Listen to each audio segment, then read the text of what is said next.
திருப்பரங்குன்றத்திலே தேவன் முருகன் கோவில் கொண்டது வள்ளியின் நெஞ்சத்திலே அவன் தேவானை என்பொரு பூவையை மணந்தது திருப்பரங்குன்றத்திலே மாலையிட்டாலது ஓர் முறை தான் என நினைப்பது பெண்மை என்றோ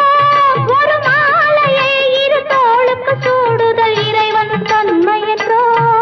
அது ஏட்டில் உள்ள கதை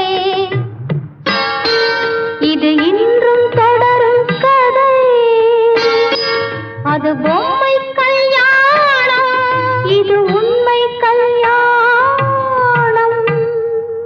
புன்னகை மன்னன் பூவிழி கண்ணன் ருக்மணிக்கா